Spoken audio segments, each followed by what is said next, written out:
Salam sejahtera untuk kita sekalian. Shalom. Saudara-saudaraku, umat Kristen yang diberkati oleh Tuhan dimanapun kita berada. Berjumpa lagi dalam program Mimbar Agama, Renungan Minggu Pagi, Kantor Kementerian Agama Kota Bitung. Saudara-saudara yang diberkati oleh Tuhan, di saat yang indah ini kita akan sama-sama membahas satu tema, yakni hidup yang berbuah. Mari sama-sama kita membuka firman Tuhan dalam surat Paulus kepada jemaat yang ada di Galatia.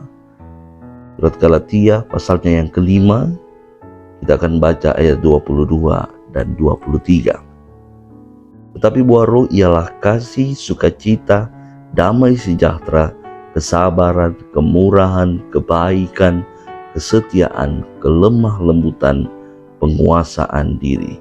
Tidak ada hukum yang menentang hal-hal itu. Nah, ayat ini mungkin sangat sering kita baca baik di gereja ataupun di pertemuan-pertemuan ibadah tentang buah-buah roh.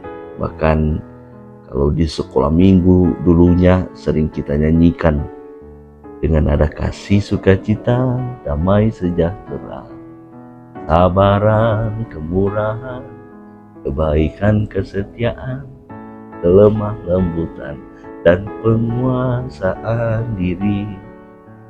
Jadi topik pembahasan mengenai buah roh ini sudah sangat sering diperdengarkan bagi kita selaku Kristiani.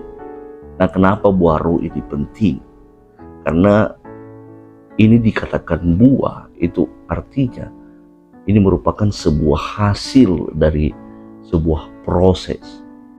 Kalau kita belajar dulu di sekolah tentang ilmu biologi misalnya, buah itu hanya bisa dihasilkan ketika dia melalui proses panjang, mulai dari ada yang namanya penyerapan air dari akar dan selanjutnya, dan kemudian terjadi yang namanya proses fotosintesis dan sebagainya. Intinya ada proses yang kemudian menghasilkan buah.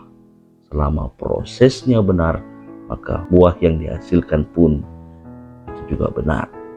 Dan demikian juga kita sebagai umat Kristen, perjalanan hidup kita tentunya tidak terlepas dari yang namanya proses kehidupan. Pertanyaannya bukan seberapa berat proses yang kita lalui, tetapi bagaimana cara kita menyikapi proses tersebut. Apakah kita melaluinya dengan sembarang saja, dengan tidak memperhitungkan apapun juga, dengan hanya mengandalkan kekuatan kita saja? Ataukah kita justru menjadi pribadi yang bijak dalam menyikapi proses, pribadi yang terus melekat kepada Tuhan selama kita menjalani proses kehidupan itu? Kenapa melekat pada Tuhan ini sangat penting untuk dimiliki seorang yang percaya pada Tuhan? Kalau kita baca dalam Injil menurut Yohanes pasalnya yang ke-15, di ayat yang ke-5, di sana Kristus berkata, "Akulah pokok anggur dan kamulah ranting-rantingnya. Barang siapa tinggal di dalam aku dan aku di dalam dia, ia berbuah banyak, sebab di luar aku kamu tidak dapat berbuat apa-apa." Nah, dalam pembacaan Injil ini, Kristus mengumpamakan dirinya sebagai pokok anggur. Dan kita sebagai gereja, sebagai umat yang percaya padanya adalah ranting-rantingnya. Nah, tentunya kalau ranting-ranting ini terlepas dari pokok anggur, maka tidak akan mungkin terjadi yang namanya proses untuk menghasilkan yang namanya buah itu sendiri. Itu akan menjadi tidak ada artinya sebagai ranting-ranting yang terpisah dari pokok anggur. Itulah sebabnya kenapa hidup melekat pada Tuhan itu merupakan kunci satu-satunya bagi kita agar kita dapat menjalani proses dengan baik, sehingga kita kemudian akan menghasilkan buah-buah kehidupan. Nah, kenapa menghasilkan buah ini perlu?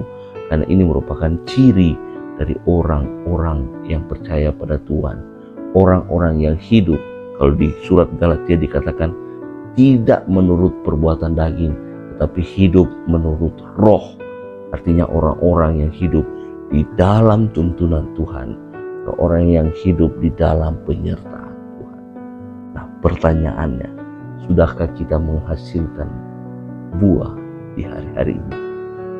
Biarlah hanya kita sendiri yang bisa menjawabnya. Marilah merenungkan firman ini.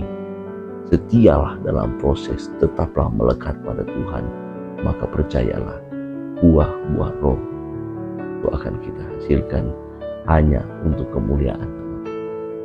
Kiranya Tuhan memberkati kita. Shalom.